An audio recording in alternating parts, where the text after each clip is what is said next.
Roll call? Commissioner Golden? Here. Commissioner Corbellis? Here. Mayor Fox? Here. Solicitor Bland?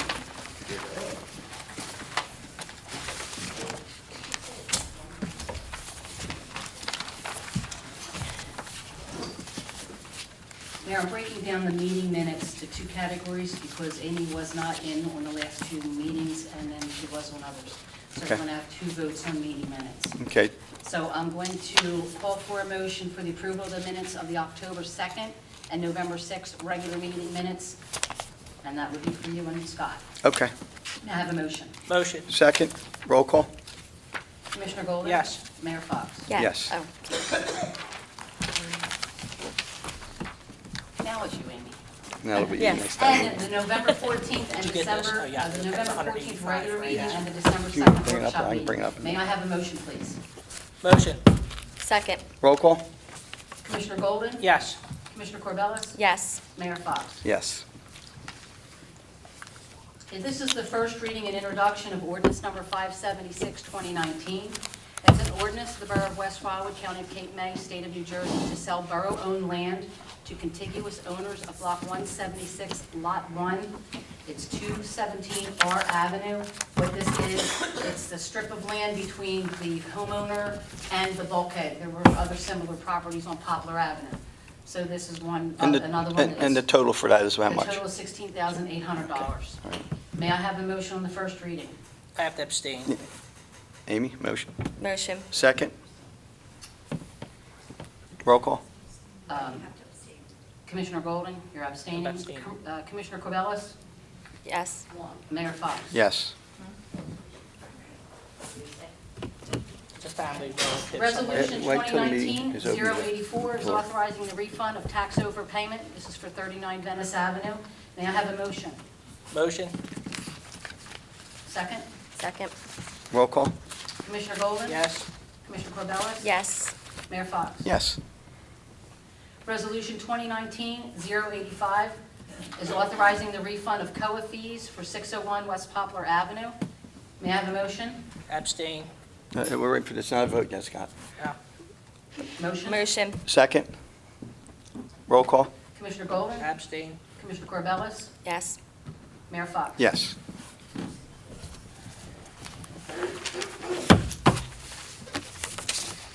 Resolution 2019-086 is correcting the adoption date of resolution number 2015-117. Just to give you an idea of what this is, it's a housekeeping matter. Back in 2016, we had a special emergency notes for tax maps and reevaluation. The date was erroneously wrong on that. It was December 3rd, 2015. It needed to be changed to January 8th of 2016.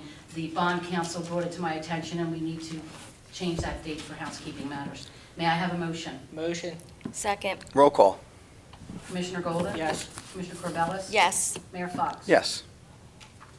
Resolution 2019-087 is approving budget transfers for the calendar year 2019. May I have a motion? Motion. Second. Roll call? Commissioner Golden? Yes. Commissioner Corbellis? Yes. Mayor Fox? Yes. Resolution 2019-088 is authorizing the turnover of surplus monies from the municipal court fine account. This is back from 2018, and it was an outstanding check for the sum of $1, but they need to balance their accounts, so they need to cancel that out. So may I have a motion? Motion. Second. Roll call? Commissioner Golden? Yes. Commissioner Corbellis? Yes. Mayor Fox? Yes. Resolution 2019-089 is authorizing the reappointment of our municipal tax assessor, which is Joseph Gallagher. May I have a motion? Motion. Second. Roll call? Commissioner Golden? Yes. Commissioner Corbellis? Yes. Mayor Fox? Yes.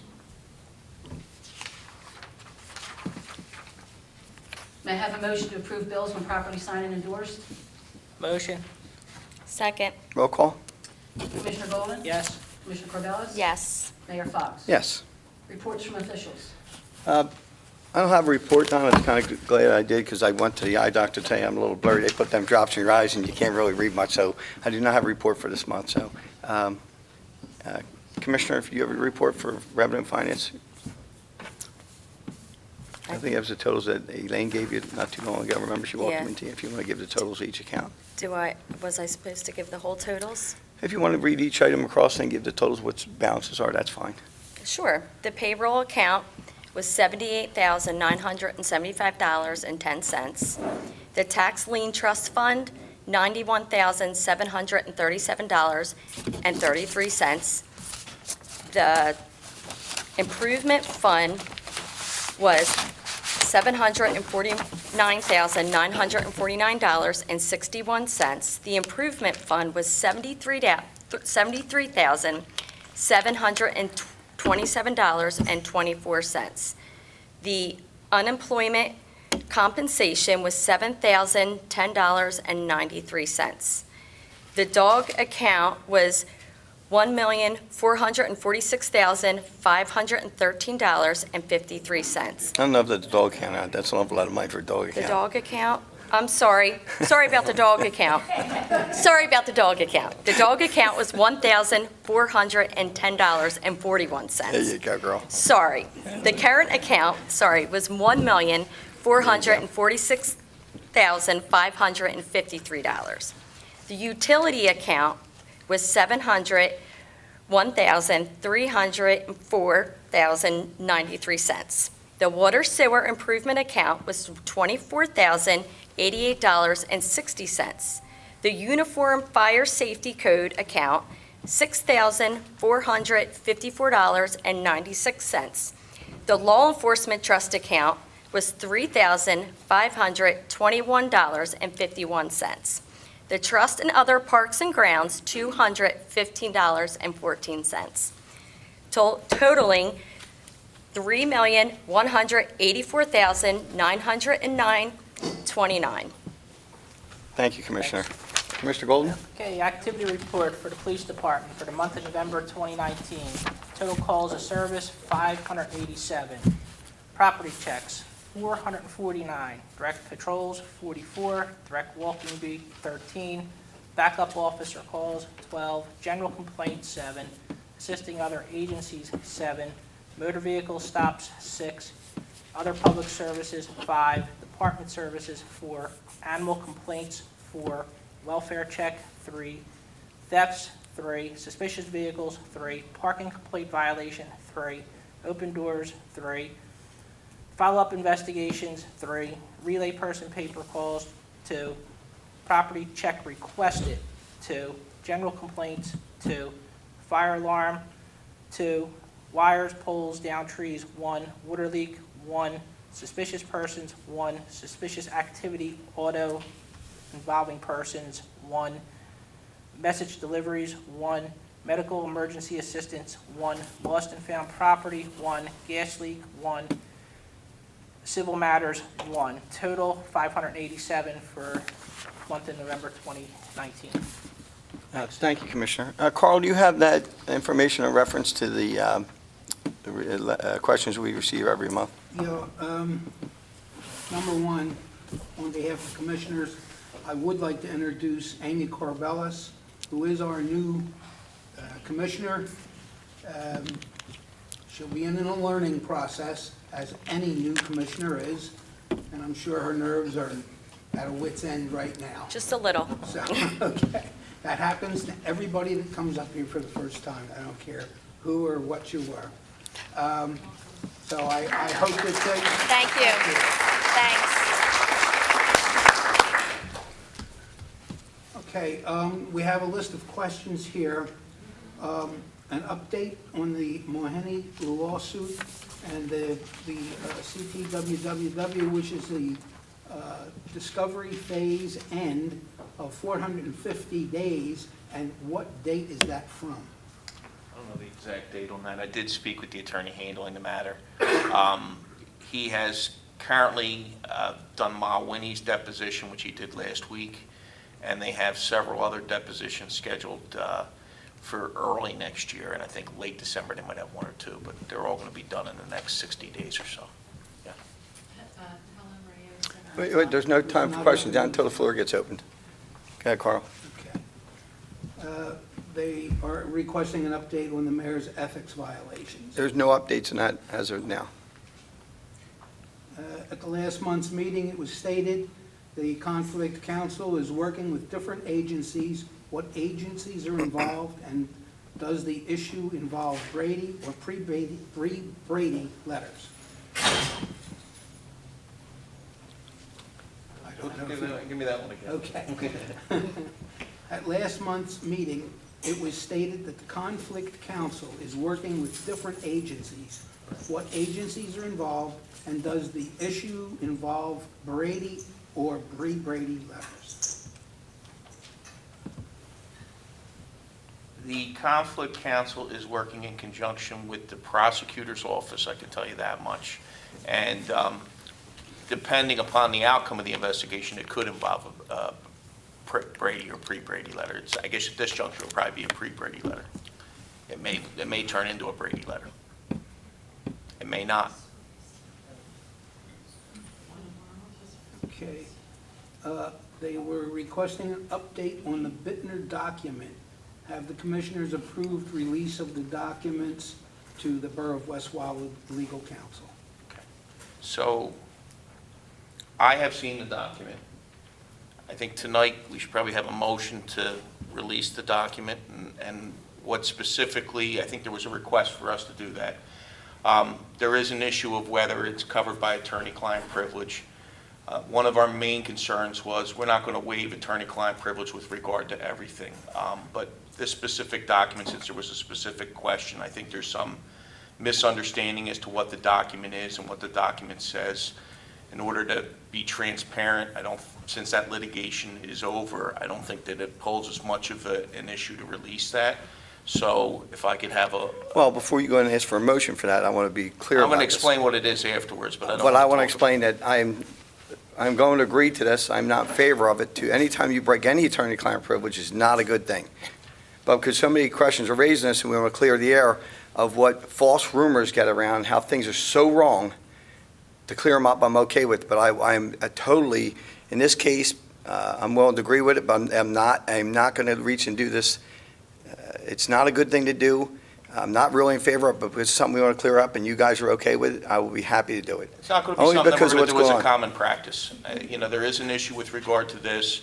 It's not actually the smartest thing to do to be litigating your It's case. That's why not. we have attorney-client privilege. This case is over. There is an issue. There's some confusion, I think, about it after seeing the documents, and I think everybody would be more relieved by seeing the documents, and it doesn't really pose a threat of us being sued, I think, in releasing these particular documents. But we're not going to go through this with regard to every document that's No way. requested that falls under privilege. So Scott, do you have anything to say about that before Bill goes into this? So I've discussed this with Bill over and over. Again, I'm on the same page of attorney-client privilege, that I'm not in favor of releasing attorney-client privilege, but I think that the documents should be released. There's nothing to hide in the documents. They're draft documents. There's no document there that says, if you do this, this is going to happen. If you do this, that is going to happen. These were just simply rewordings of draft documents. So that's basically what we have, and I have no issues with releasing that. So why don't we get a motion, and I'm going to give a little bit of an explanation of what the documents are, and the documents will be available in the clerk's office for anybody who wants to see them. Do this in the form of a resolution or just? No, just a motion. Okay. Scott, Motion. Sorry, looking for the call. Then can I have a Second. second, please? roll call? Commissioner Golden? Yes. Sorry, I'm writing as I'm going. Commissioner Corvellis? Yes. Mayor Fox? Yes. So what you'll see in the documents, and I've been at a couple of the meetings where the documents have been discussed, and I have actually looked at the opinion, which I think someone referenced probably at the last meeting. In the opinion, there is an excerpt from, it looks like, I think, an email between two attorneys regarding advice that was given by Ms. Bittner. And in actually looking at the documents Ms. Bittner turned over, which says this is what she was referencing, it turns out that there isn't a letter that gives an explanation and says, look, I want you to sign off on one of these three options, and if you do this option, this is going to happen, or that option, this is going to happen. What there were, it appears that there were three resolutions. What we have from her are two resolutions that have signatures on it showing that she showed them to people, but it doesn't, all it is a draft resolution with a signature on it. There's no letter explaining what happens if this happens or not. Additionally, in reading the opinion and then looking at the resolutions, They are not the resolutions that resulted in the judicial decision for non-coverage. They're actually resolutions that the court specifically said were not the reasons to deny coverage.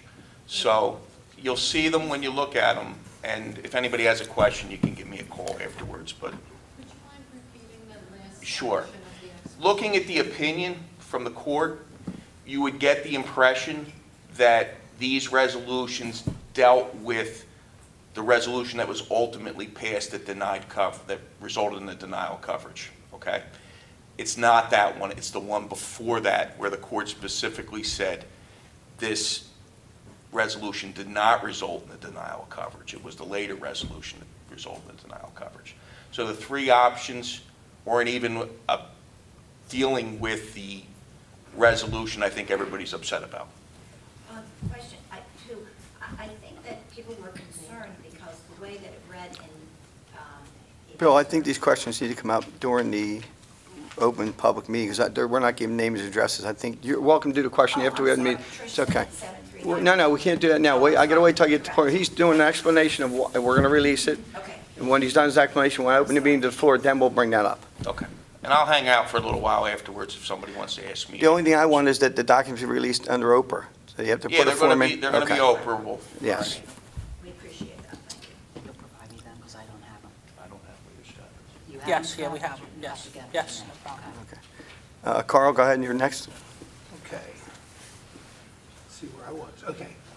An update on the Living Shoreline project. Has the homeowner agreed to allow the Borough of West Wildwood access? What did Carl learn at the Coastal Coalition meeting that may help the borough with project funding and reduction of insurance premiums, et cetera? Okay, I went to the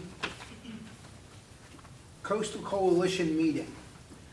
This is a meeting that's only by invitation. It's not a public thing. Pretty much everybody in this county has a representative there, along with North Jersey, inland, everything.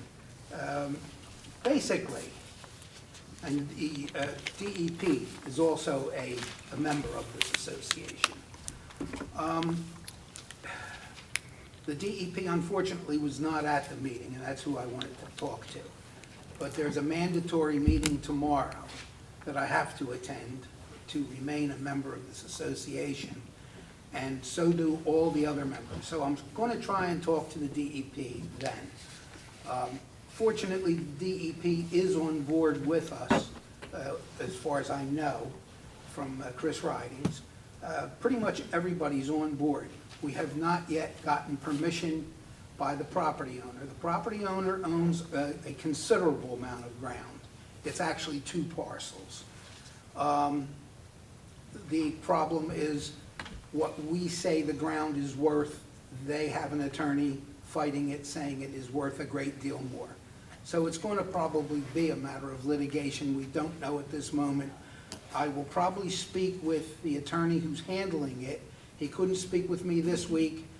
He's already predisposed in some other cases, but I should speak with him next week and see just where we stand with the case, and then I'll be able to get back to you on that. Also, in regards to the Coastal Coalition, I know a lot of people have a problem with the storm warnings and weather. They've already gotten a program together. They're hoping to have it released the beginning of next year. It's an app that we will get for free from them and place on our website that you can hit at any time, and it'll give you current warnings, updates, and everything else on predicted storms and what have you, and storms that are already in progress. If we're able to get a camera in a location that actually shows live what is going on, they will put that on for us. I don't know that we're going to do something like that or not, because there is a lot of cost involved with that. That we would have to absorb. But again, I'll look into that as well. What was the other thing? There was one more, sorry. Reduction of insurance premiums. Yeah, we are working on the CRS program. for the reductions of our premiums for the flood insurance. We have somebody that is going to do all the work on it and is already working on it as we speak. And again, I'll get an update from him for the next meeting. Again, I had to relay some stuff to him, he's relaying things to me. But I believe that when he is done, that because it interests me too, all of us in this room are paying high rates for our flood insurance, especially if you're below the 10+1. So I'll get you an update on that as well. There's a lot to this. Also, the one other thing I am working on is, in order to have some sort of a display of what the program really is. And I know the commissioners would rather we see it during a commissioners' meeting, I think. Just a drone view of high tide, low tide, of the area involved, and what is projected to be done. I think if you see a drone view of it, it's a lot better than just a map flat that says nothing. Great idea. Okay? Great idea. I think that's it for me. Yeah, I got it. Okay, yeah. Last month, there was a concern about possibly 2 gunshots being heard. Has the police chief investigated the origin of the shots? And please update the public, as this is a serious issue. Okay, the police chief and the sergeant did look into investigated it. Some of it was fireworks. They have no confirmation of it being an actual gunshot. What we do ask is, if you hear it, and whenever you hear a gunshot, call the police department immediately. Don't wait till the borough meeting to come and tell us that you heard gunshots 3 weeks ago or whatever it was. That way it can be addressed immediately from the police department. But as of right now, all they could find out, there were some fireworks shot off in that area. Carl? Okay. Will there be any RFQPs for 2020? Yeah, we have someone, Donald, do we had the ones we discussed the other day, right? You were an RFQP, then you were going status quo on the professionals. Right, but, no, I thought, I apologize, maybe I misunderstood. No, services was what we discussed at the workshop meeting. Yeah, but I'm saying, I think we discussed, I thought we were RFQPing out labor and, no? You said not to. Not, maybe I misunderstood then. I want to probably RFQP them out, though. Yeah. But at this stage, I've already contacted them and. Okay, said okay. we I mean, it's will not a big deal. move forward the same way. It's not a big deal, okay. All right, thank you. So what's the answer to the question? It's, Sorry. just when it comes up during the meeting, the RFQPs, we're going to direct award them this year because there was a miscommunication between the clerk and I, so we'll RFQP them next year. So go ahead, Carl. Okay, and the last one, Mr. Blaney was going to follow up with the New Jersey statute with regards to elected officials' health insurance eligibility, i.e. no break-in-service issue. So why don't we hold that so we get an actual question rather than me just speaking upon what it is? But I am familiar with it, and if there's a specific question, I think the question came up with regard to Scott. Correct, so, And briefly, what I can say is that there is, under the statutory provisions, there is what we would call in law a grandfather provision. It doesn't say grandfather actually in the statute, but if you were a pre-existing elected official without a break in service at the time that the law changed, you were allowed to continue on. If you have a break in service, in other words, if you got voted out for a term and then you come back, you cannot. If you're newly elected, you cannot get those type of benefits unless you're a full-time elected official, which some municipalities have, but we obviously don't have that here. hey, is there any more questions, Carl? Thank you. I only just have one addition when I made the report on the shoreline protection. I also looked into what costs have been incurred, which is something that I'm watching as everything that I am doing from this point forward. In 2017, we spent $51,354.44 on engineering, which is required for that project, the shoreline protection on 26th Street. In 2018, we spent $29,290.47 for a total of $80,644.91. So especially for this year, I've kind of curtailed what I'm doing because there's always going to be attorney's fees and everything else with Yep. funding property and what have you. And as much as we love the shoreline protection thing, the problem is that there's no guarantees of funding, and to spend that kind of money and to keep moving forward and continue to spend the money when there's a slim chance of getting the money, I mean, every penny in the borough is 20,000, and you just talked about 80,000, so there's 4 cents right there we spent in the last few years on a shoreline protection that we may not even get. So there are my concerns with the numbers, but thank you, Carl, for all them updates. Donna, we have anything else before I open the meeting to the floor? No. Okay, before I open the meeting to the floor, Commissioner Corbellis, you have anything for the folks? Yes, I just wanted to thank all the residents of West Wildwood. You guys are the reason I'm sitting up here tonight. I also want to let you know that tomorrow night is our tree lighting at 6 o'clock and hope to see everybody there. The Margaret Mace Choir will be here. We'll have refreshments and drinks afterwards. Thank you, Commissioner. Commissioner Golden? Got one thing of good news, which the Department of Transportation is awarding us $185,000 for reconstruction of, it appears to be A Avenue for 2020. Yep, that's good That's all I stuff. have. Yep, that's a few nice grant money that don't come out of the borough coffers. Thank you, Commissioners. At this time, I open the meeting up, floor to you folks. Whatever questions you guys had available first, I'm going to go to the ones that had questions before I wanted the floor to be open. You had a question? Oh, hi, sure. Brought the mic. Hi, Trish Sennett, 739 West Poplar. Amy, let me Yes. start by saying welcome. Thank And you. Congratulations on behalf of all of the taxpayers of West Wildwood. We look forward to working together with you. Thank you very much. On lots of important issues. When you were going over the financial report, you mentioned $73,000 for in an improvement account. What would that have been used for? The improvement fund. And you didn't go with Amy yet, or I mean, with Elaine, have you? That was it. Balances. Yeah, just the balances account, but you don't know what that account's about yet, do you? Yeah, I don't know what that account's about at this point.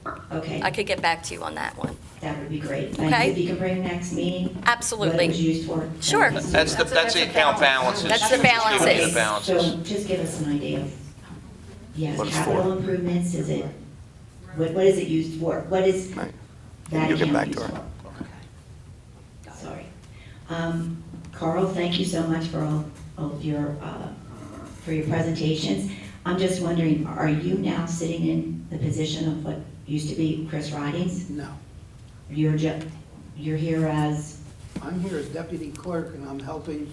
A lot of times, the clerk is trying to take minutes, and I'm trying to help her, you know. What she sharing misses, duties. I get. okay, that's all right. We're sharing. We appreciate the fact that you're going over those questions for us, right? So thank you very much. No, And well, you talked a little bit about the equipment that would be necessary for that app, for the storm warnings, I guess it was. You said it would be expensive. Do you think next time you could come back in and just give us an idea no, of no.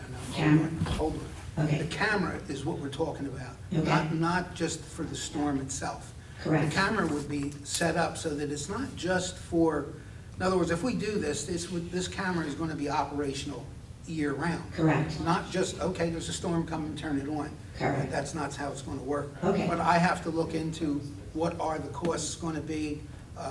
We do have cameras that are in place, but that's not what they're for.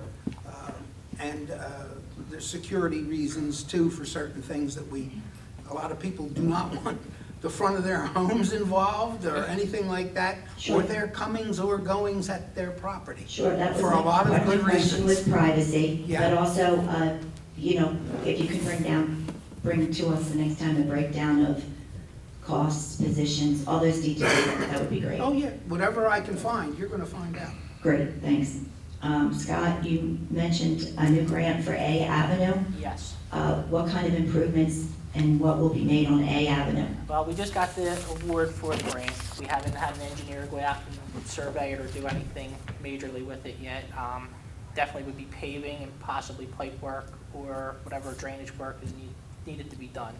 So we'll see how far $185,000 takes us, plus So it's a general grant, it's not It's specific? specific for A Avenue. We apply, the engineer applies for streets in which he feels need to be upgraded upon So their he must have did condition. some kind They of, do a visual, they walk out and say, okay, this street hasn't been done in 25 years or 30 years, somewhere in that area, so, and then they say, okay, that one's next, it needs to go and be done. So that's basically, it's going to be for drainage, pipe work if needed, and top coating. I don't know how far curbing and sidewalk will go on it, that all has to be determined in construction costs with the engineer and the design. And that all has to go out to bid too? Our Well, in-house eventually. engineer can handle the design part of it, I believe. No, Remington and Vernon handle that. That's what I meant, Remington They're not Burdick. in-house. I'm sorry, not in-house. Remington Burdick, our borough engineer company can handle that. But as far as that, they will put it out to bid and we'll see where it goes. Okay, great. Susan Sweeney, 547 West Maple. Scott, the 185,000, do we get that after the job is complete, or? I'm not familiar with the specifics on that. Yes, we would have to bond the money first, and then we would get reimbursed as the project goes along, yes. Okay, so we're looking about putting that probably in the 2020 budget? That's hopeful, yes. We will look to go out with an early capital next year for not just A. We have a project on Poplar has to be finished. I think G, I'm not sure, but I think G is one of the streets. So yes, that early in 2020, we'll have a capital improvement bond going out, yes. Thank you. Marion Walsh, 731 West Poplar. I know a resident has come here several times and has expressed she's had difficulty with getting out of her house when they have high tides, and I believe she lives nearby you, Mayor Fox. Will that be part of the improvement project as well? I took the engineer around town a few days after our last meeting, and we discussed that area. Yes, that's the hope. I mean, it comes down to dollars, and that's one of the areas we looked at. We looked at in front of her house and Lake Road and hoped that some of the water that's laying in front of her house can drain out through that particular area. But yes, that is being looked into, yes. Okay, so even though it's specific for A Avenue, We're doing several roads. That specific grant is for A Avenue. We have another grant that we have for Poplar Avenue to get started this year. As a matter of fact, that has to be started first because that grant is going to run out quite soon. And we have another grant for G Avenue. In front of that young lady's house on Pine Avenue is not grant. That would be money we would bond in addition to the money that covers these projects. Is that in the budget? It is not in the budget. It would be a capital improvement that we would have to, whatever the note would come due would have to be added to the budget. I don't know. Go ahead. On the shoreline Your name and address, project. please. I'm sorry, Joe Klein, 750. On the shoreline project, you were saying that we spent a lot of money on engineering and stuff. And in most cases, aren't a lot of the grants we get have to be job ready? And don't we want to be ready in case one of those opportunities arise? It is, but when you look at it, when we hit in the budget situations that we always have, it's, 20,000 being a penny. When you spend 4 cents on something or 5 cents on something, and at the end of the day, you get nothing for it. Like, if that project was to go forward, you're talking about a few $1 million probably by the time they go and do this shoreline. And if that funding never comes through, and I'm telling you, it's a slim chance of getting that funding. And I think if you ask Mr. Howard that, he's been told that by these folks, that this is not money that's going to be easy for you to get. They're putting people to work that, are staying involved with this because there's programs that they get grant money for. They have to keep people going, and that's what they're doing. But on our end of it, and we're spending money, like the homeowner's going to sue us for trying to take their property on eminent domain. And he's going to sue us for the fact that it's going to cost attorney's fees for this lawsuit. And then it's going to be, well, the land isn't worth $15,000. Number one, I don't even know where we're coming up with $15,000 to purchase the land to go across to go for the shoreline, because we're hoping to get funding for it, which is not in place. So that lawsuit's going to move forward if we continue to do that. I'm not so sure I want to. I certainly haven't spoken to the other commissioners as of yet, and we haven't sat down. That's an executive session matter, of course. But because the price may have to go up to $30,000 or $40,000 at the end of the day, then we have to fund that money, pay the lawsuit litigation, pay your own attorney, and then you still have to finish the project. So you're, even on the borough's end, it may be a few $100,000 just to get to the point where they can move forward and hope that we get grant money. So this is a project we have real careful with. I'll be honest with you, I'm a little concerned because even when administrative writings, I had said, and my belief was this, and Commissioner Golden was handling it, I was under the impression that the borough was putting out not one single dollar. Correct. In reference, that's right, in reference to this. And several months ago, I found that this money was spent, which I was not aware of. And I'll be honest with you, I was told there was no money being spent. I questioned Commissioner Golden about it, and he says he was not aware of it. So I'm a little concerned about why the money was spent. So, wait a minute, I'm answering this one question here.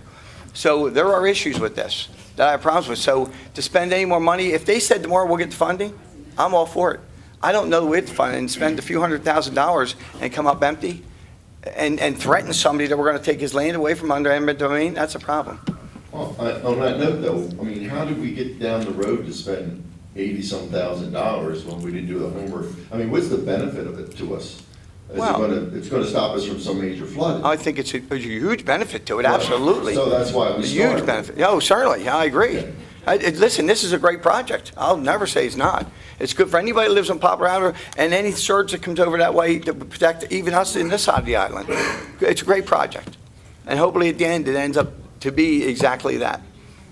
Oh, well, let's keep pushing it then. Yeah, oh, absolutely. We're not going to give up on it. Trish Senate, 739 West Poplar. I've been listening to Chris Ridings for over 16 months talk about this. What confusion. I mean, you're correct. He never implied that this was costing us anything out of our pockets, us meaning all of the taxpayers. So how did it get this confused this far? And who signs the check that doesn't know where the money's going? Right. I mean, that's really concerning Right. right now.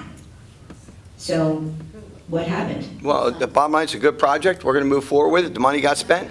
I didn't like the idea of spending the money, but we spent the money. So you knew when you signed the check? We were spending it, but the agreement was not to spend any money. There should be no money coming out of our coffers, but we moved forward with it anyway. Okay, so question, why would you move forward if you didn't agree with it and you know on the big scale, there's a slim chance that we're gonna go through with this? I mean, that's, honestly, we've been listening to Chris for months That's and right. months about So this. are you agreeable that the project's good or bad?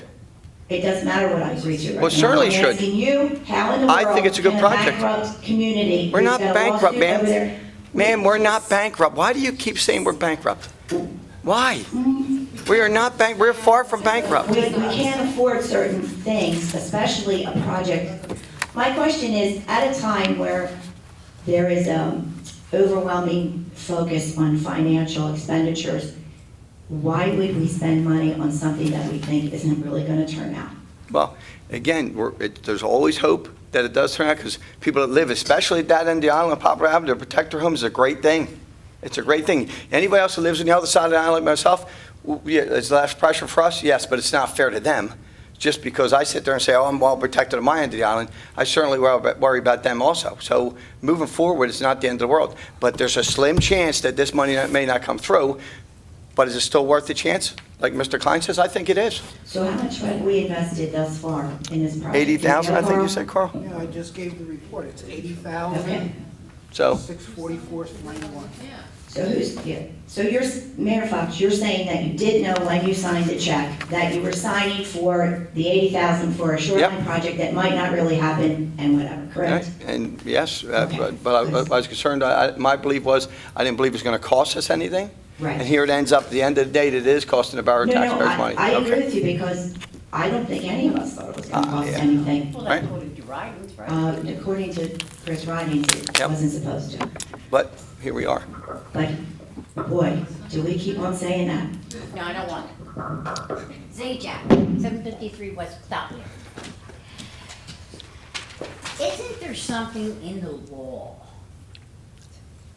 Carl, that would refer, would, if something benefits our island, not just you, Mayor, it may not benefit, it would benefit me, but it would benefit the island with that project, okay? I believe it would benefit everybody, maybe me more so, but I think it would benefit That's everybody. correct. Isn't there something to be in the law, because there's all these loopholes and ins and outs, that you could find where somebody cannot prevent us from using their property to access something that's gonna benefit a community. That's eminent domain. Yeah. It's called eminent domain. So basically what happens is, if there's a higher, better use, that's a government use, and even sometimes not even a government use, if they're revitalizing an area or something like that, the municipality can go in and exercise its right at what they call eminent domain, which means you take the property, but you got to pay the compensation for the property, so they figure out what the fair We does. don't want the property. We don't want their property. We would like to access their property and leave it the way we found it. Well, you really can't do that. You could lease it from them, or you could take it from them. If they're not willing to agree to let you have So they're an being easement, stinkers, right? you could have an easement, they could give you an easement over the property, but you'd have to pay for that. But if they don't agree to it, then you're left with eminent domain and taking the property. And why are they not agreeing? I'm not familiar with this particular circumstance. They want us to buy. They want. Yeah, at an interesting price. At an interesting price, okay. Scott, this question is for you. Yes. Or comment. I was one of those individuals that called. Okay. Actually, I didn't call. I stopped by the borough and talked to the officer about the gunshots. Okay. And it was two in a row. I mean, the fellow across the street, not you, Joe, had heard the same thing the night before. And I told him what the officer, he has since left though. Who's Okay. the guy that left? The fellow or the officer? The officer. Okay. Pinto? Pinto? The Yeah, officer, I guess that's the officer. it. Yeah, Pinto and is not- yes. I did report it to him. And he asked me if it sounded like a, Firecracker? yeah, no, it wasn't fire. I know what gunshots sound like. I shoot. I know what gun sounds like. And it was rapid, one right after the other. Well, So, my understanding is there was fireworks shot off and there was hunting going on in the area. That's all that I know. hunting? I don't know what time of night Ducks? that, Ducks? duck hunting, I believe. Nah, this was in the night. Okay, that I Is don't- night hunting allowed? I don't know what time they're allowed to shoot guns. I'm serious. That's what it is. This was Night hunting's when not someone allowed in New shooting Jersey. in the middle of the night. Okay, but anyway, like I said, the officers investigated as far as they could take it. I said, last meeting, Okay. we had another resident who stood up and complained about, not complained, brought the question Right, about. right. And Oh, I took yeah. it to the police, and that was the answers that I've received in regards to it. So, but again, like, we ask, as soon as you hear it, call, police will be dispatched and try to address it immediately. That's fine. Thank you. Any other questions, folks? Yes. Yeah, hi, Helen Reyes, 741 West Poplar. This question is for the attorney. The documents that you referenced that you'll be making available, so it doesn't sound like it's the document that was referenced in the opinion. Is that correct? It's what she says was referenced in the Okay, opinion, but it's not. but it's not what I think everybody reads that snippet of her testimony and thinks they're going to get, right? Because of how it reads, because of what she states. Correct. So then she misrepresented in her statement what it was. Well, I went back and I looked at the opinion, Right? and you could technically say, well, these things are it, but I know when Scott's been asked about it, the impression was, at least when he was asked about it, that there was a letter, there was 3 options, he was told to check off which of the 3 options. There was a document with 3 options. And that- that's not, and when I went back, it did say I gave them 3 options, but I don't think it said I gave them a letter with that he 3 signed options. off on Correct, and what to she waive. apparently did is gave 3 resolutions, and he selected, or not just him, but Him, the 2 Maxwell. commissioners selected one of them, and it was passed, because that one's, there's only 2 left, and they're both signed off as no's, right? So those So 2 the- are, The 2 options are signed off as no's. The one that passed is the one that supported Lieutenant Ferentz's case and got us where we are with. the no, settlement. and that's the problem, it's not, But then that's not what she said. that's not the one. Now, I don't know, look, you're not getting her whole, it's an email that's dropped in an opinion with the judge's interpretation. I don't know that the interpretation was correct, to tell you the truth, because you don't know whether just the email was attached and nobody explained to the judge, hey, those were the earlier resolutions, not the later resolutions. So is there testimony associated with her saying what she presented? Where's the No, text it's, from it? what was apparently presented to the court, and I haven't looked through everything that was provided to the court, but what the court cites in their opinion is an email between Mary Bittner and Bob DeSanto. Right. Bob DeSanto was the labor attorney before me, I guess, most recently. So there's an exchange between the two of them, which to me is also attorney-client That privilege. should It never have been let never out. been released That's right. to the other side.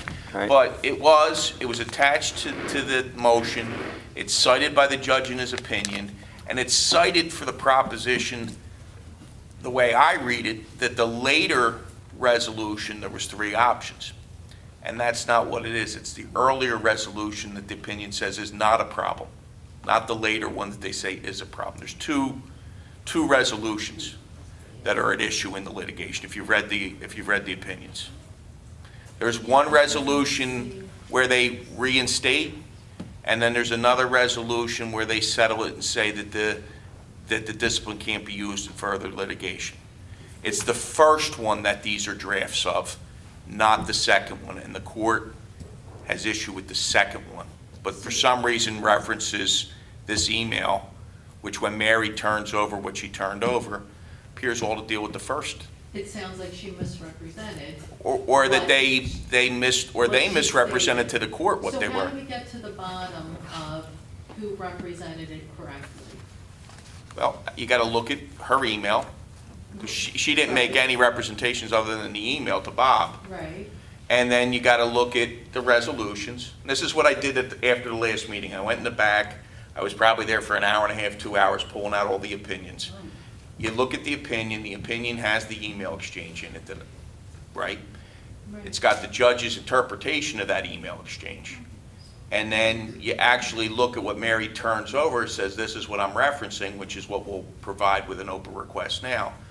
And to me, it doesn't line up, right? Yeah, it doesn't support Right. what was stated. But I wouldn't necessarily say that Mary lied.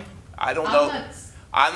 What I think happened is that somebody either represented to the court that this email meant something that it didn't, or the court misinterpreted the email.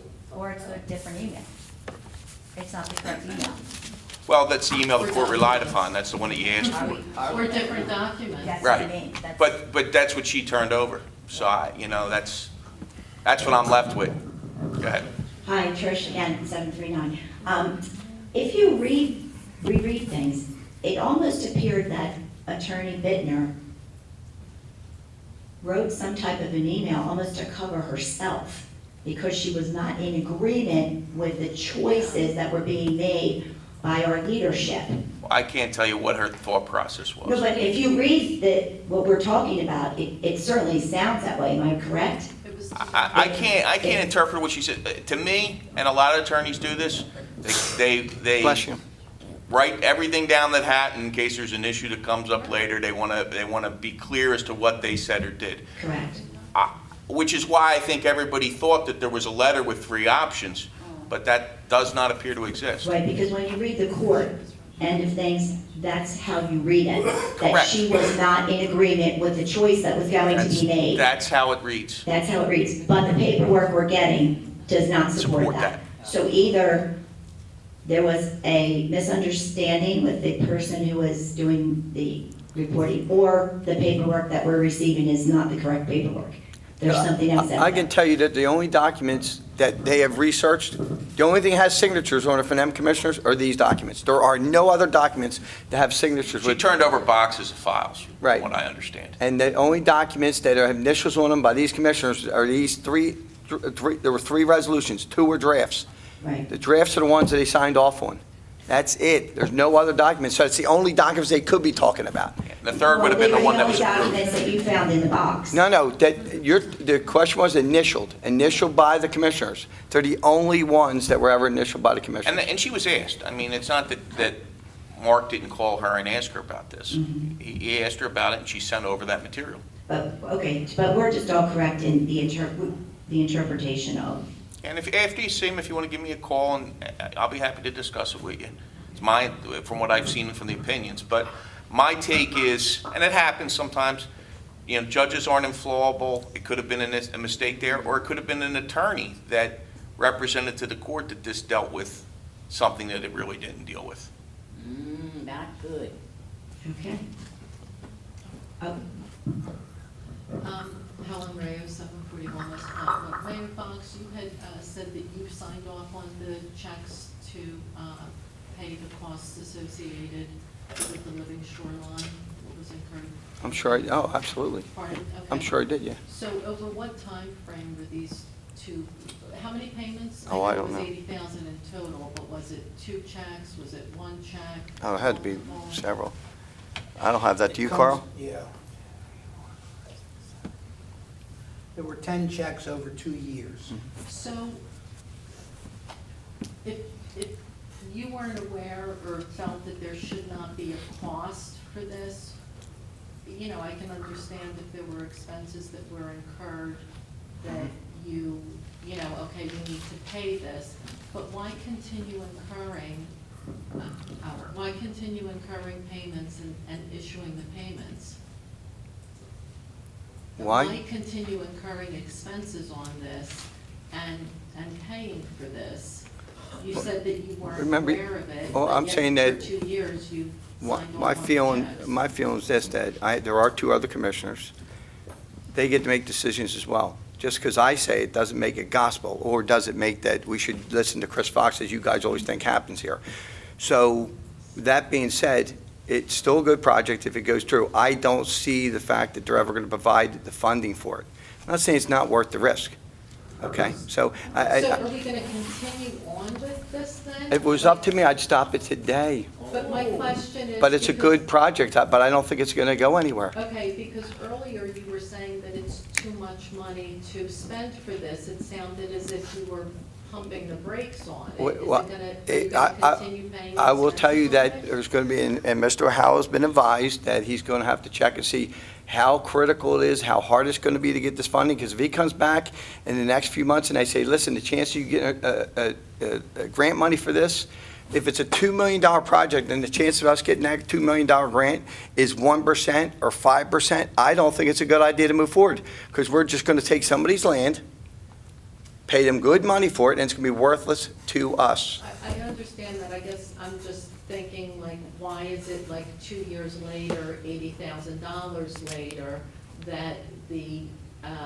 evaluation of the project is being looked at? I mean. Because recently, we found out that the funding may not be there. When I asked Mr. Howell this week, as a matter of fact, because he went to this meeting, and the funding, it's going to be a long stretch to get the funding, and that's when I question the fact of why would we continue knowing that we may not get this funding?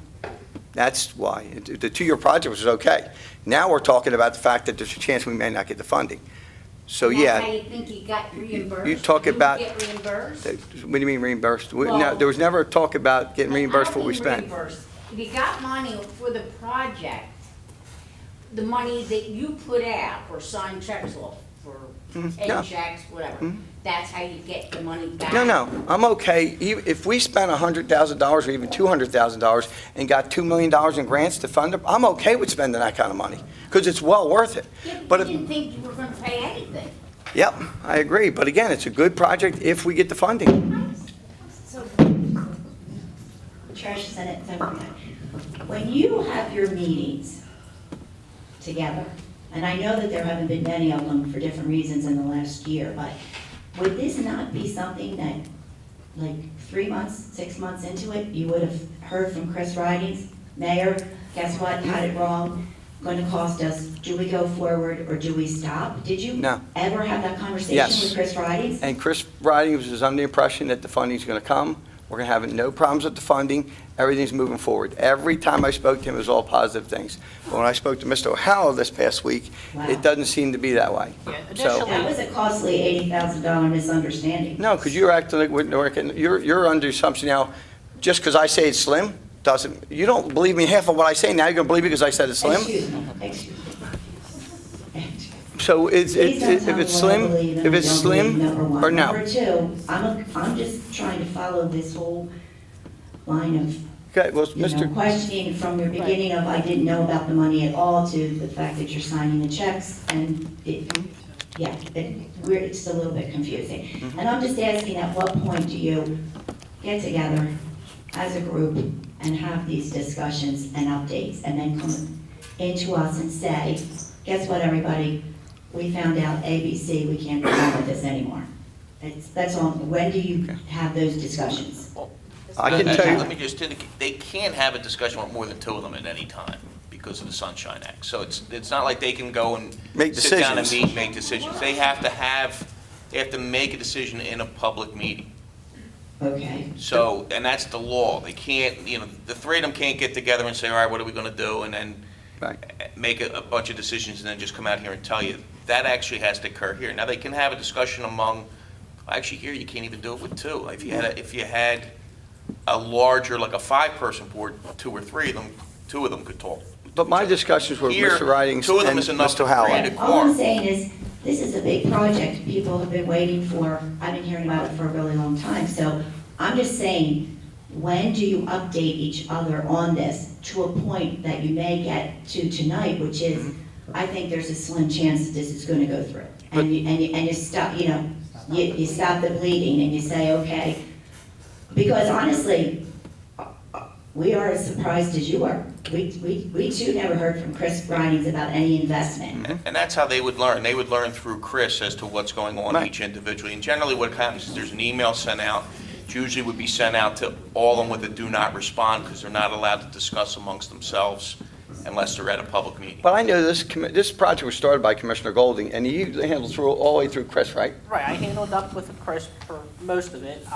Basically, the bottom line was we were under the assumption, well, according to Chris, that NOAA was going to 90% give us the grant. I don't know what happened with NOAA. That was in the first year or two of when this became about, but the studies had to be done. Our understanding was there was no cost to us. It was the, what's the name of the group that does the studies, Carl? I'm sorry, the engineers that came down. They were, the first ones that came down were from the Army? Conservancy, Conservatory, and then the Army Corps. Okay, and then I know Stevenson's Institute or something was supposed to do it for free, is what my understanding was of it last, and that was the The Army design. Corps, when it gets involved, is a much slower project. Sure. But the Conservancy, they basically, they're 100% behind it, naturally. They are the natural Conservancy. They want this thing to go through. The best I can tell you, since this has been handed to me, I'm going to try and find funding. Good. But in the same vein, I will report to everybody, just what our odds are and who is really interested in it. And again, that's why I'm attending these meetings and trying to find things out. Yeah, That's why I'm trying to get the person with the drone to do it for free. Okay, so there's not another bill, but, Who's the person with the drone? Pardon? Who is the person with the drone? It's a friend of mine. Oh, okay. Okay? And if he's gonna do it for free, Oh, I'm not giving you his name. We don't- Because everybody will want it for free. Santa's delivering drones to a lot of people this Christmas. We've already walked Well, around. these are professional drones. This is not something you buy at I understand. toy stores. Yeah, I didn't think so. Okay. Anyway, but again, I didn't know the costs myself until the CFO reported it to me. Okay. And that was only within the last month and a half at most. Right, right. But we've known for 2 years because we've been writing checks. We just didn't put it all together. Well, That's okay. That's I okay. don't write checks. I'm No, sorry. I know. You don't sign it. I have another question, but I'd like you to do your question, please, then I'll ask if there's any other Oh, questions. certainly, Tricia again. So Mayor, congratulations on signing the master plan, correct? No, actually, we did not sign the master plan. Oh, okay. The master plan was held off because we had a couple things that need to be added to that master plan, and it hasn't been reviewed by everybody. But the master plan is completed, but there may be some added things to it. Great. Is there anything that you could share with us now that's exciting or new from the master plan? Actually, the things we had were, we had executive session on Monday that I can't talk, it's potential litigation in reference to COA which is, if you want to speak a little bit about COA bill, you're almost being told to put certain affordable housing here for any type of development in the future. It must go in this plan. So what happens is there's a series of cases called the Mount Laurel cases, which basically say that every municipality in the state of New Jersey has an obligation to take their fair share of affordable housing. And there's a couple ways that you can do that. One, by having affordable housing in your area, that there has been abilities to offset that to other municipalities who have more than their share of housing, but you got to pay. So in order to avoid being involved in litigation with one of these groups that sues municipalities in order to force them to do their share of fair housing, you generally would implement a COA plan, have it approved by a court, and that would provide you with some insulation from that type of lawsuit. So we're exploring that currently right now. Can you define affordable housing or fair housing? Well, affordable housing is moderate to low-income housing, all right? So that's what it is. And they will look at what the cost of that housing should be in a certain particular area, and you're supposed to look at the general population. We'll see if you're out of compliance, and then you're supposed to come into compliance or have a potential problem. Like theoretically, if a group of developers wanted to walk in here today and say the Borough of West Wildwood didn't follow the rules, although we were collecting fees for it, but they claimed just collecting fees wasn't the right answer. Right now, if they sued the borough, even under all of our building rules, under our master plans, they could probably take the Back Bay project and put a 10-story high-rise and put all low-income housing in it and get away with it if we don't pass this plan. You could have So that type of litigation. that's scary. And also some groups do that type of litigation as well. Right. So we're dotting the i's and crossing the t's to make sure that that cannot happen. So we have to dedicate certain areas of the borough to be in this area, this overlay plan. They're the things that need to be added to the master plan. That's why we're holding them back on the And little I bit. think that's more of an issue for us now than it was 10 or 20 years ago, as we're getting a lot of the building going on here, and the prices of the houses are going up. It leads to more issues. Right. Susan Swilling at 547 West Maple. Why would we be refunding COA fees? If, I guess I'm confused. I'm unfamiliar with that. You'd have to ask the CFO whether we're refunding it or Yeah, not. we- There's actually we a are. COA attorney that's handling that. Right, and he aspect. advised us that we should not be collecting the fees, that we should refund them fees and do this overlay plan that is really required under the law.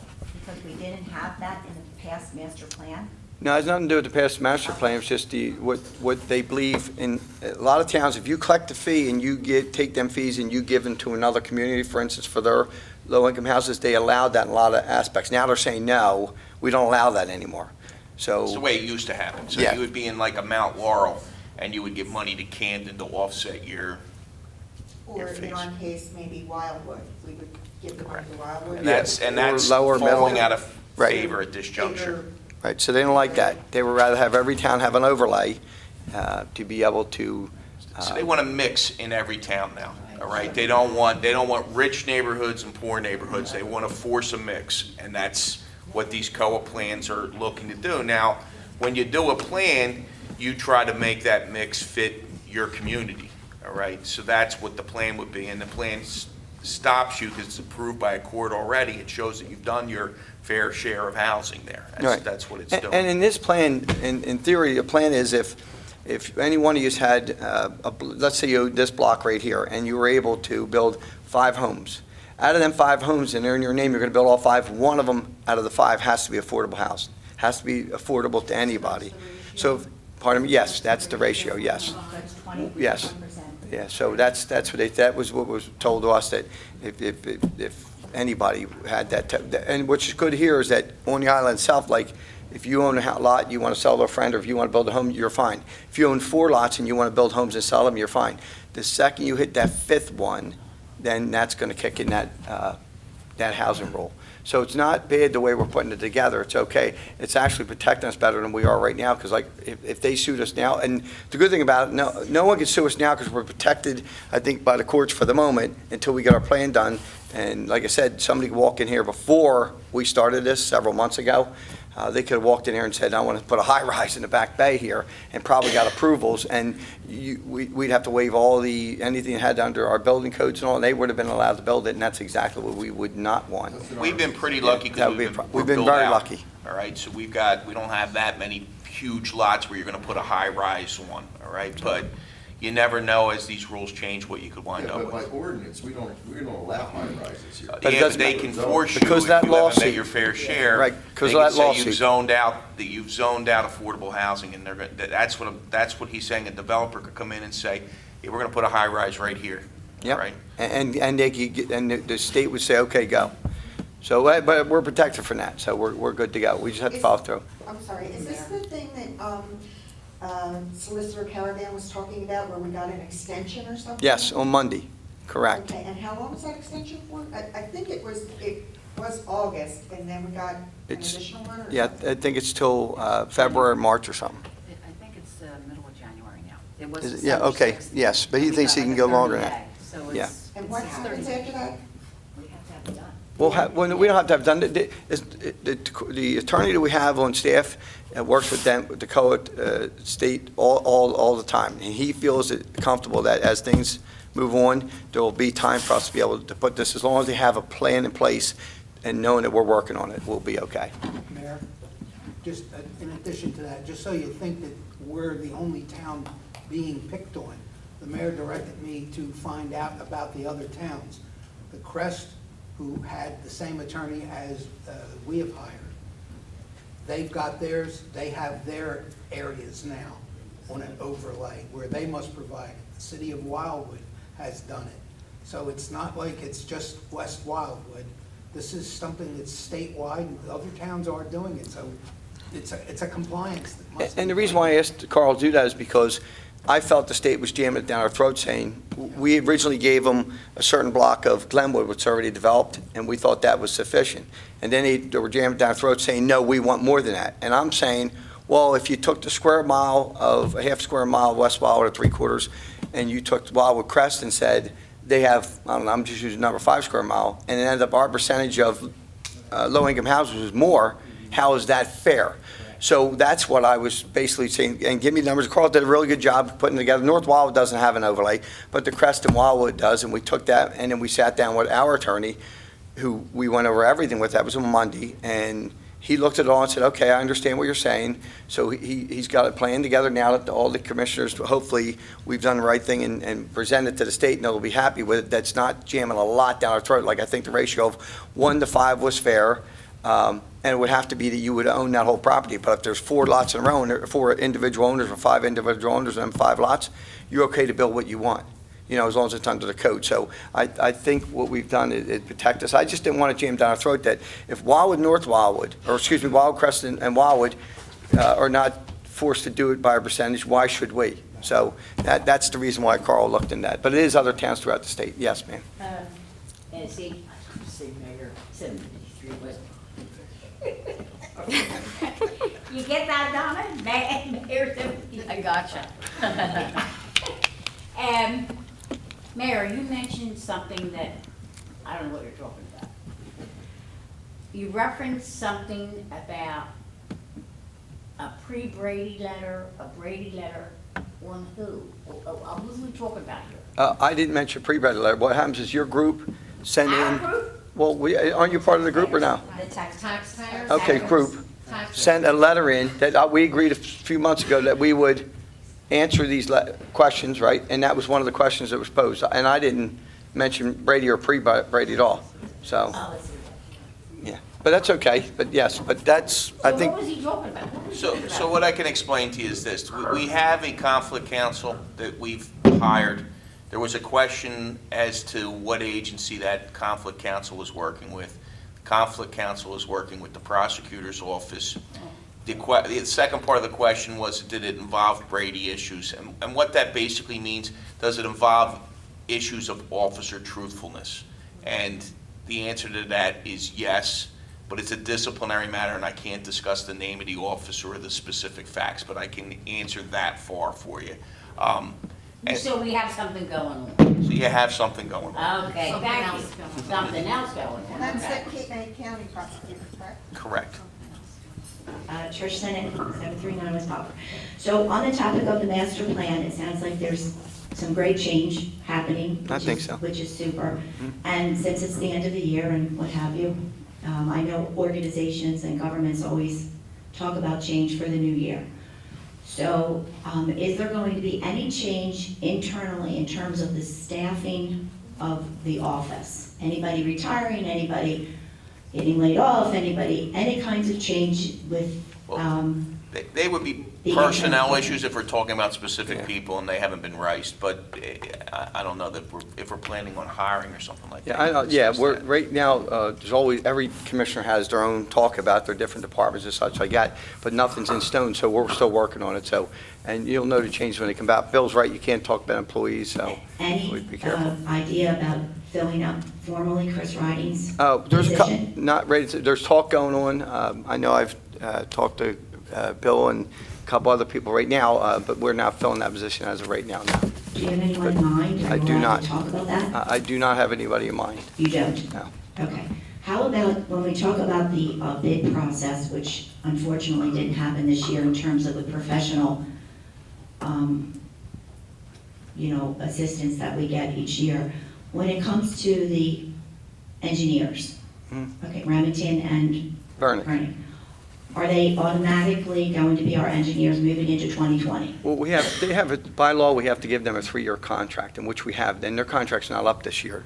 I think, Actually, that went to bid. That's the only reason why they have a 3-year Right, contract. 'cause it did go out to Otherwise, bid. it would be only 1 year. Okay, Professionals are 1 year. Correct. Unless it goes to bid for engineers, they can go to 3 years. right, Okay, but you were so- talking about Remington and Vernon. and have we talked to them about, last time I was in a meeting, you were a little bit disappointed with the ramp to the beach and some of the standards that weren't met. Have you talked to them about that? I've sat down, I had lengthy discussions with them, and this guy, Jim Morris, who works for them, very good guy. We've straightened out them issues, and as a matter of fact, just like these grants you see in front of you, they're the ones making an application for these, and we're starting to get them. So in one aspect, there's some issues, and in other aspects, they're really doing a good job. And he's phenomenal, and I appreciate what he's done. How about when we talk about the auditors, the professionals from the, yeah, Bowman and Bowman Company? Company, yes. Okay, at that particular meeting, when there was one representative who came, he was a little less than prepared as well as a little bit unprofessional in his sharing of information and how he approached the crowd. Are they going to be, are they our auditors again in 2020 moving forward? Yes, we did, and again, I apologize at the beginning of the meeting that maybe Don and I don't know that you could say yes at this point because they haven't been reappointed. They'll be reappointed in a meeting. I guess what I'm trying to say is that they're not going to be RFQP'd out, if that's what you're asking, because we have to reappoint them, not them. We can appoint anybody we want. The commissioners have not sat down and discussed who the appointment's going to be, so we're clear. But I will tell you that Amy's in charge of revenue or in charge of revenue finance, and what Commissioner Corbellis decides to do, or if her recommendation is Bowman and Company. And again, as you can see, she's got a lot to learn, and she's I doing a do. good job so far. And that's something I'm sure the discussion is going to come down. She'll sit down with them, and she'll sit down with the auditors and feel out the bond council and see how she feels with them. But I think that's something she needs to do and come up with a decision with. Susan Sweeney, 547 West Maple. In regards to that, I know in the past we have used someone, is it Ford and Associates? Ford Scott, Ford Scott? yes. Okay, could we maybe look into if that would be less expensive, maybe, Amy? Absolutely. Okay, so we can compare, Sure. you know, I know that you said it's not going out for bid, but you can, like you said, you can appoint anyone. right? Yes, yes, Sure. you can. I'll look into that. Yeah, Yep. please. Trish Sinnott again. So with regards to our legal counsel, will they be returning next year too in terms of the professional services? They can't make that decision until they make that decision. You understand what I'm saying? It's the same thing. We're going to have a reorganization meeting. At the reorganization meeting, they're going to decide who it is. Chris can't make, there's got to be, 3 of them all have to vote. Right, I And know they he's can't got- make that decision before they get to that meeting and make that decision. Okay, so when is the meeting to make a decision as to who professionally is going to support the borough in 2020? Usually the reorganization meeting, which is the first meeting in January. We don't reorg every 4 years. Okay, Because so that would be, government. then it would be the first meeting in January, probably. Normally, it's either the workshop meeting. December 30th? But we'd also have holdovers too, so there's a thing called holdovers. If you don't have a decision made yet, there could be holdovers. So don't count, I know Don's saying, let's not count on January, because it could be February, or, so. Or earlier? So No, the it can't answer be is we earlier. don't know if legal counsel's returning, we're not sure. That's correct. We think auditors are. Well, we're not, but And again, Remington is definitely. Remington's already under contract, they have to Already be. in, so they're- Remington's in, Right. auditor shaky, your legal counsel, we don't know. Right. Are you upset?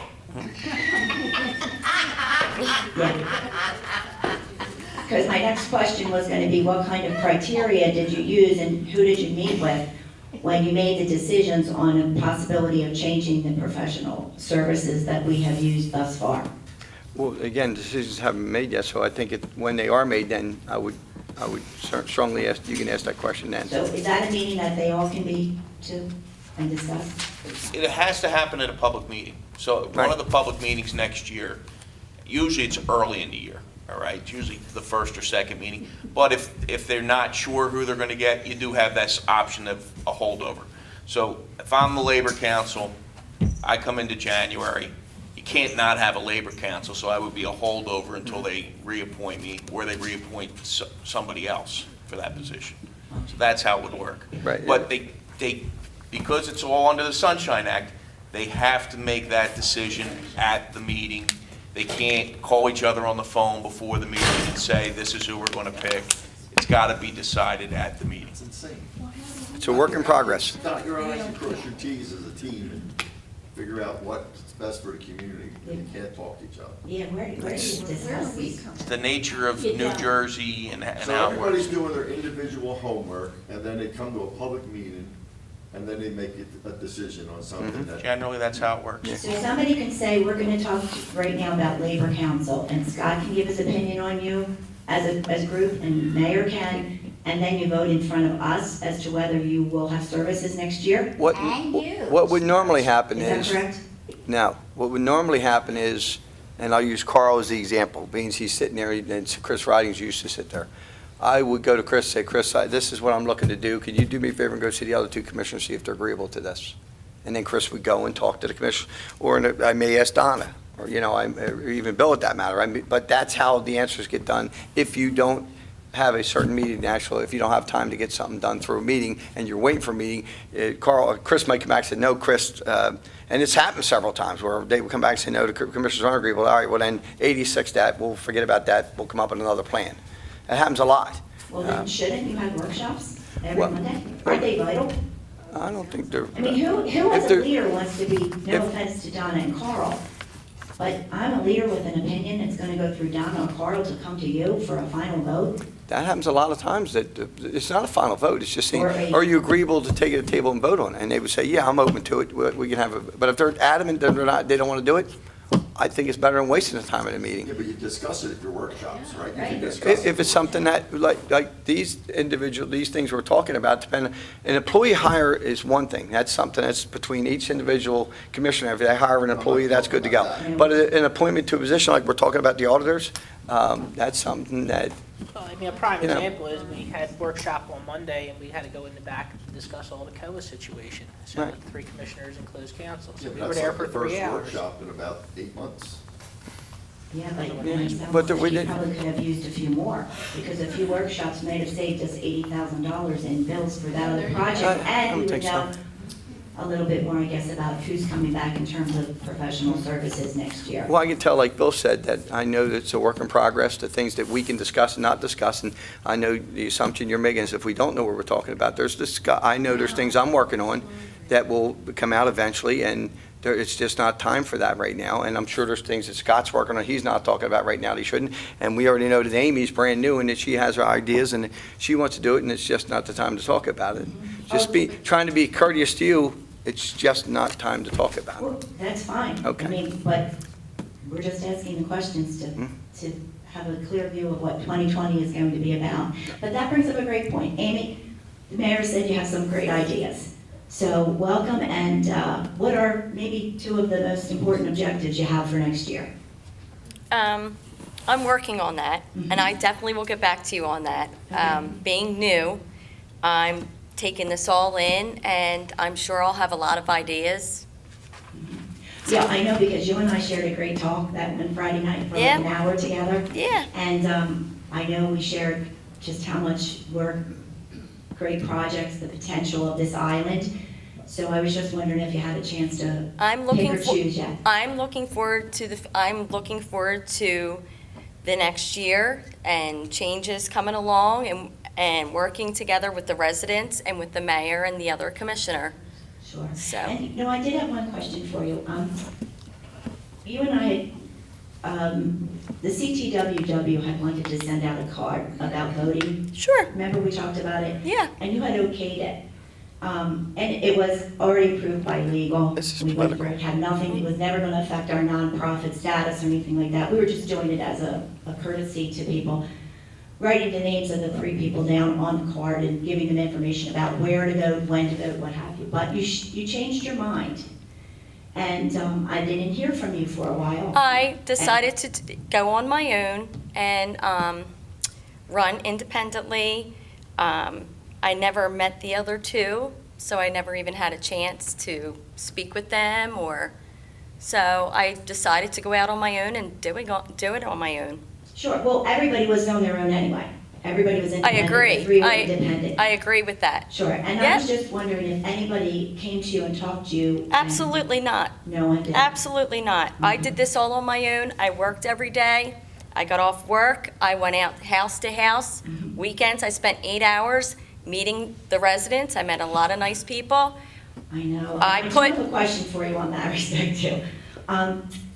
There were some people that called me, just be called, you know, and they said that they were in conversation with you and they asked whether or not you were friends with anybody in town, particular friends. And your statement was no. I don't ever remember not one person asking me that. Honestly, I was never asked that. I was asked when I knocked on the door, gave them my card, I went door to door by myself. I was asked, are you part of that group? And I'm not against that group. No, I it's don't, not that group. It's taxpayers. Again, I'm going to say to you, I'm not familiar with the group, No, Amy, it had nothing to do with the group, it had to do with the Fox family. but what I'm And the saying, particular person that did it came in tonight, he just couldn't stay, he'll be on the tape. He came again and just asked, he said, I thought that she wasn't friends at all with the Fox family. I'm just asking the question because people ask me questions. what? And I want to just. I went into a lot of houses and not once was I asked that. So where that's coming from, I can't tell you. But what I'm going to tell you is that most of the questions, and again, I'm not the group, that's how it was presented to me. I didn't call you the group. That's what was put to me when I went to the door and they kind of peeked out without even letting me in first. That's what I'm saying. Not once did anybody say, are you friends with the Foxes? That was never brought up. And you know what? Most of the places that I went to, we didn't discuss this. They just wanted to know who I was and what made me decide to run. I've been back here for 20 years. I raised my kids back here. I've been back here a long time. I just think that we need to move forward and let all this stuff behind us and pull together as residents. We all live back here. Oh, listen. I like We're that. all We agree neighbors. with you. We couldn't be happier, but when we were called you, the group, the people. whatever, Again, it what you really- heard about what people had said, we were friends. Correct. It's just what people talk about back here. It's the things that were said to me. Do you I know. believe half the stuff you hear? No, you don't. No, it's very unsettling. But and so again- I felt like I had to be. But again, I'm going to really tell you there. this, I think we should pull together. We all live back here. We're all residents back here. We all pay the same taxes. Oh, applause. I mean, Thank you. That's sorry. exactly- that's I think we all should exactly- get along. I mean, And we do. We do. Debbie Fox, 634 West Poplar Avenue. Just for the record, Amy Corbelis and I have been fantastic friends since our kids, I think, since our kids were born. Her being friends with the Foxes had nothing to do with her going into homes and who wanted her and who didn't want her. And I really think the most thing that was said there the most is she said more than once that you're not part of that group, or you know, she said the group. That's the way people presented it to her, not the way she presented it to you. Yeah, but I can't talk on behalf I of know, I what, I can't talk on your kid. You weren't at the house with yourself. But can I say something? That's- I go ahead. I took this on my own, something I never thought I would do. I took this on. I just think that as a resident, we're all residents here. I think we should pull together. We're taxpayers. We're all taxpayers, but we're also residents. We're all taxpayers. We're not considered residents. You're not We have the considered. same Okay, rights. so that's fine, but we're all taxpayers, right? That's right. Why can't we pull together? We all pay the same taxes. I do, you do. We shouldn't be defined by taxpayer versus resident. You're right. We're all when- taxpayers. So when you visited people, Mm-hmm. did you just walk up a street, knock on any door at all, or did you have a particular list of people? I went to a lot of houses. I didn't say, oh, do I think this one's going to vote for me? Again, I've been back here 20 years. I met a lot of people going through this that I never met since I've been back here, that have lived here just as long as I have. Good. And it was great, you know? Oh, it is great. The You town know, pool back with my here is busy, terrific. with my busy life, you know, being the assistant manager for the Wildwood Crest Library, I'm busy. I have 3 children that I'm raising, you know, I'm divorced. And, you know, I don't always get a chance to get out and meet people, and it was really nice. I really actually enjoyed it. No, I can appreciate it because I've learned and met some terrific people in the last 16 months of my life too. So that's great. You and I shared a great conversation, and I just want you to know we're behind you. And if you want subcommittees or you want whatever you want moving forward on big issues, we are here to work together with you. And good luck. Thank you. Amy? Yes. Jay Jack, 753 West Poplar. From my perspective, and I think it's from other people's perspective as well, do you think for yourself, are you an independent thinker? Absolutely. You don't need anybody around you to say what you think? Absolutely. I am an independent thinker. Okay. I wholeheartedly am. I don't need anybody to steer me in any way. Good. And I think that's what, I know that's what I would like to hear. Mhm. That's what I would like to hear, and I applaud you.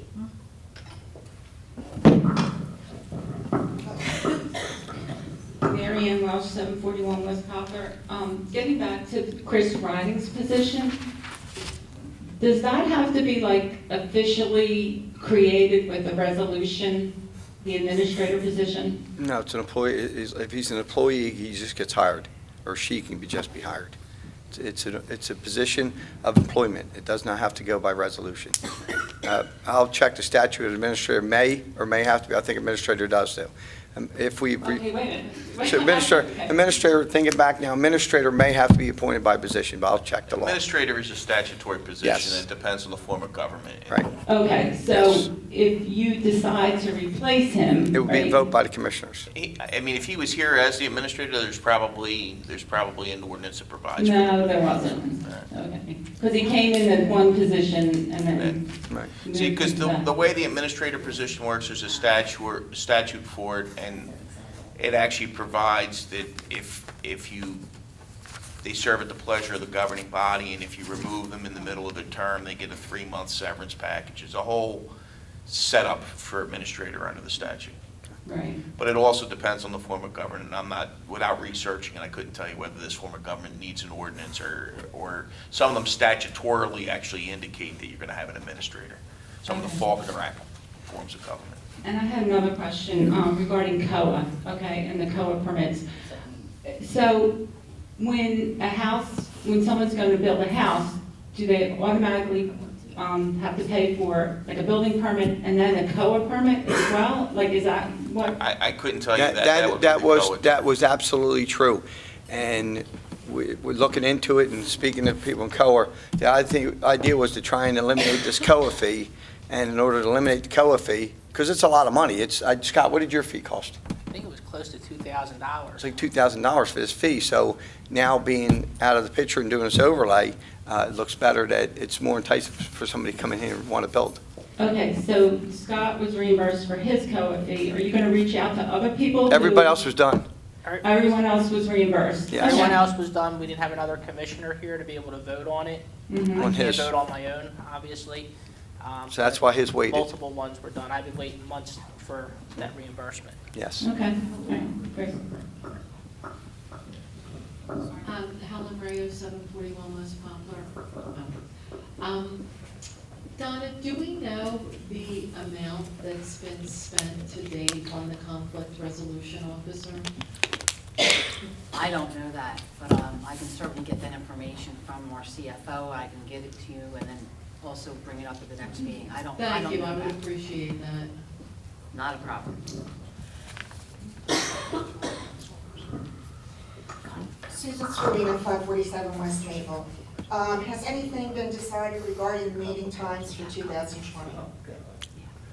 No, nothing's been discussed. That was something that maybe we should discuss it tonight, I'm sorry, I was. because I know, because I want to talk about the The meeting times? meeting, I want to talk about January anyway. We know the first falls on a Wednesday, right? Oh, yeah, I'm sorry. I was talking to the solicitor. I didn't even hear the question. Oh, I'm sorry. Susan Serena, Okay. 547 West Maple. Okay. Have we discussed anything regarding the meeting times for 2020? I have not. I know this is the first time we're discussing it this year, so my concern was first is January. Our Wednesday would have been on the 1st, which is a holiday, so obviously, I'm talking about the next day, Thursday. Works for me. I guess what I'm getting at is, can we go back to Friday nights? I'm not, listen, I'm not even Do going you to have a problem with that, Amy? I do because I work Monday through Friday, and I have, my daughter does things on Friday nights, and I work Monday through Friday, 9 to 5. By the time I get home and cook dinner and spend a little time with her, Friday nights, she does do things, and I'm the And how about on driver. Wednesday nights? I can do Wednesday nights, So you're available on Wednesday nights, just not Friday nights? right. Can you do Monday nights? Monday nights I work, actually, unless I would switch my schedule. I'm actually 12:30 to 8 on Mondays. That's my only night that I work. Scott, what is your opinion on changing the meeting dates and times? I'm satisfied with Wednesday, I don't care what time it is on Wednesday. And Mayor Fox, what is your preference? I'll go Wednesdays. I'm okay with Wednesdays at 5 o'clock. I'm okay with that. What do you guys want to do?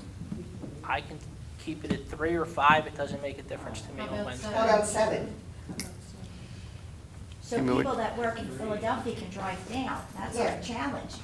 For us to be here at 5 o'clock is Have to take difficult, time off. and we all work too, Right. and we'd love to be here. Right. Amy, So- what time do you And some of us have think? kids and other responsibilities, but we want to be here. So 7 o'clock time would actually work for the taxpayers. You okay with 7? I'm okay with 7. Anybody- Scott? I can do 7. I don't can do see a 7. problem with it. mean, I don't have we to gotta- rush we gotta- from work. I'm not going to commit to 7 right this second, I just want to double check everything, but 7 should work. Okay. You know, we won't vote on it until the 1st of the year. Well, I want to look at, my concern is next month, so it's Thursday. You want to go do that Thursday at 7 o'clock then? The second, That's January 2nd? right?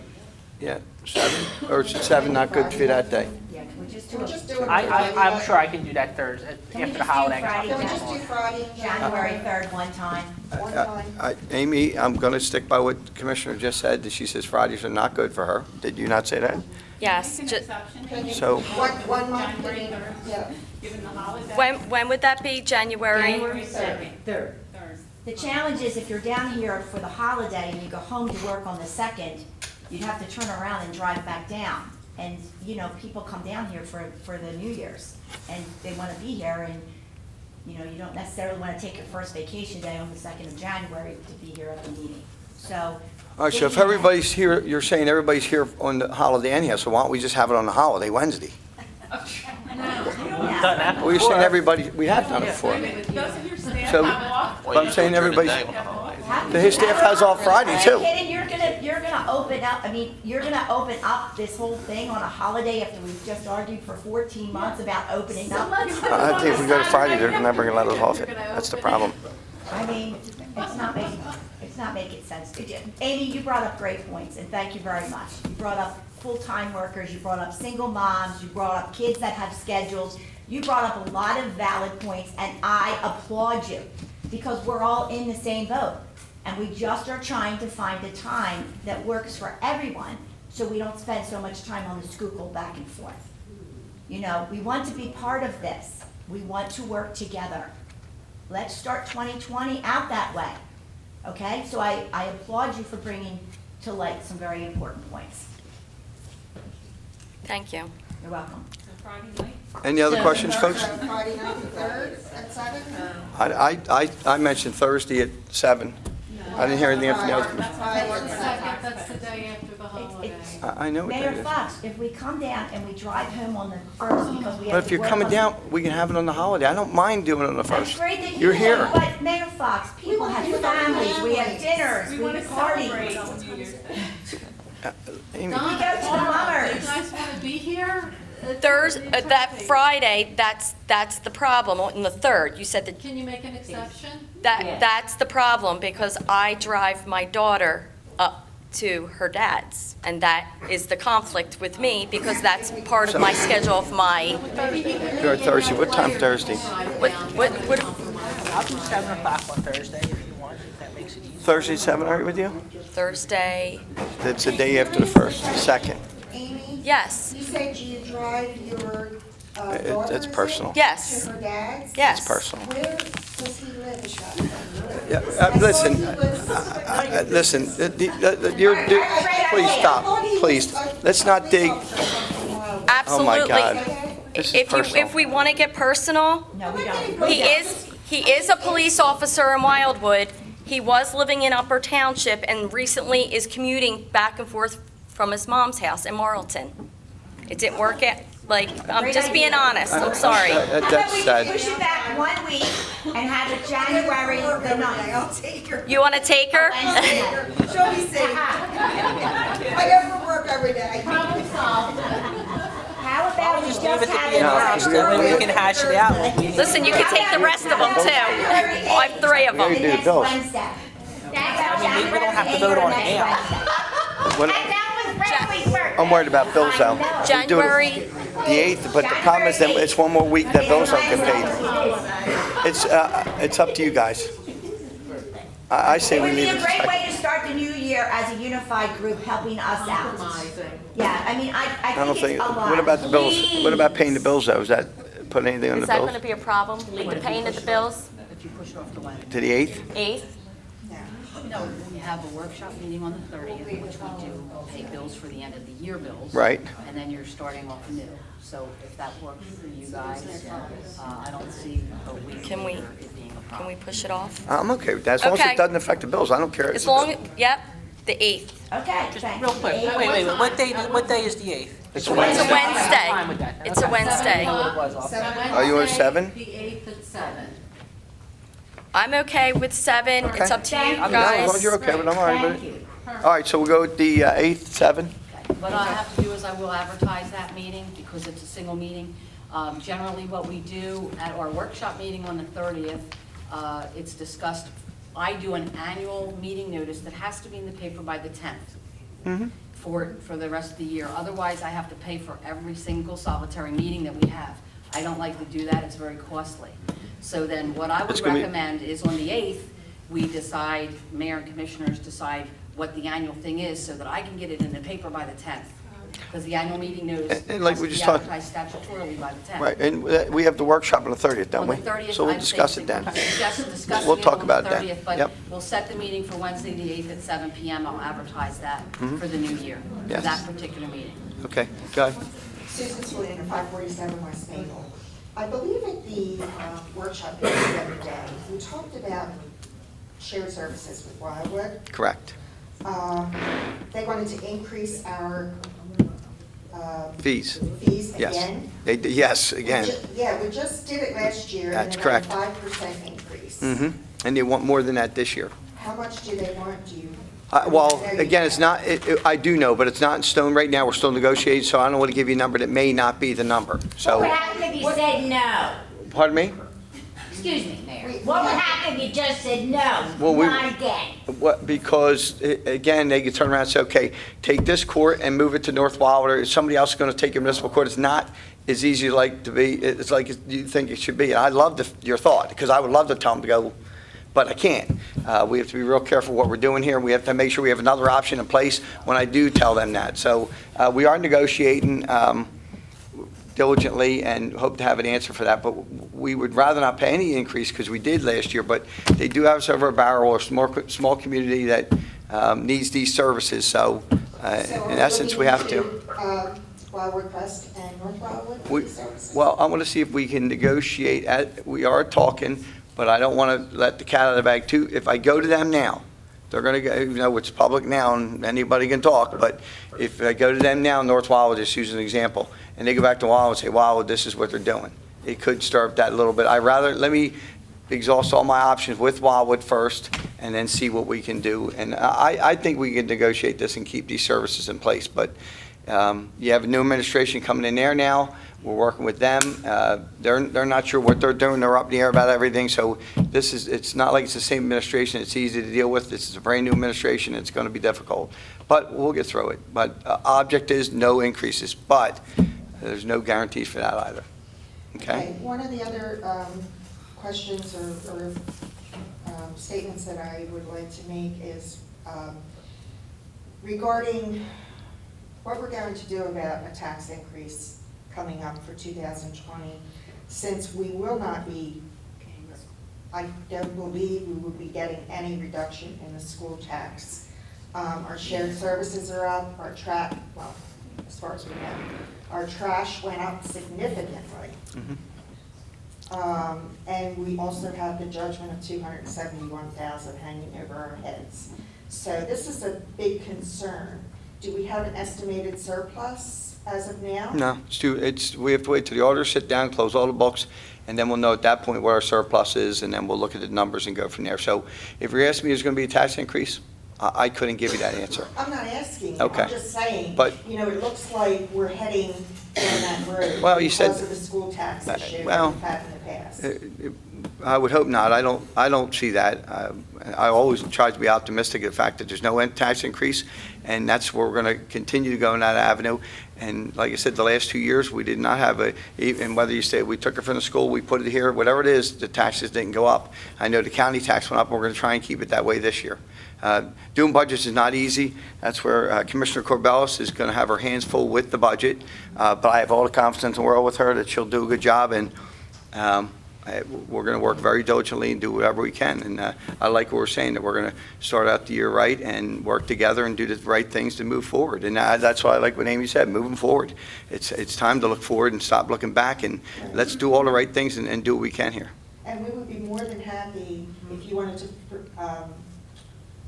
have a subcommittee set up to help you out with, I don't know, just figuring out where we could save some money. Because I think what happened this year, if I remember correctly, we went with Max Communications for our telephone, and we were supposed to see some type of Savings, savings. yes. I don't see that based on our paid bills, and I'm not sure,